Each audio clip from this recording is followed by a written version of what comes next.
কোনো ট্র্যাপে কি বুবলি এবং বুবলির প্রেমে পাগল মডেল ওয়াসিফ এই সব কিছু জানাবো এখনকার গসিপসে।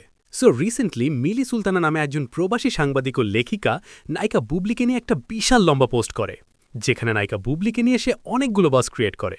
মিলি সেখানে লেখে নায়িকা বুবলি নাকি আছে বেশ গভীর ট্র্যাপে এবং শাকিব খানের সাথেও নাকি তার কোনো সম্পর্ক নেই, যা আছে তা শুধুই তাদের সন্তান বীরের জন্য। এমনকি শাকিব খানের পরিবারেও নায়িকা বুবলি শুধু বীরের মা হিসেবেই অ্যাকসেপ্টেড। সো এখন প্রশ্ন আসতে পারে, তাহলে আমেরিকাতে তাদের একসাথে থাকার বিষয়টা নিয়ে। সাংবাদিক মিলির মতে মূলত বীরের সিটিজেনশিপের জন্যই নাকি শাকিব ও বুবলি একসাথে থাকার অভিনয় করেছে, তবে তারা নাকি আমেরিকাতে একসাথে ছিল না, বরং ছিল আলাদা আলাদা। ওয়েল, তাহলে এখানে ট্র্যাপটা কি? মিলির সেই পোস্টে মূলত ট্র্যাপ বলতে তিনি বুঝিয়েছেন গৌতম সাহাকে, যে কিনা নায়িকা বুবলিকে নিয়ে ইদানিং নানা ধরনের প্রোগ্রাম অর্গানাইজ করেছে।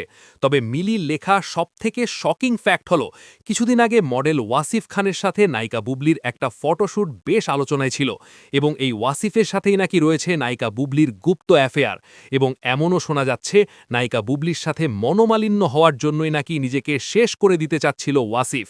যদিও এ বিষয়ে কেউ এখনও কোনো অফিসিয়ালি ক্লিয়ারেন্স দেয়নি, তবে যাই হোক, এর আগেও কিন্তু অনেক সেলিব্রিটিকে নিয়েই অনেক কিছু লিখেছেন।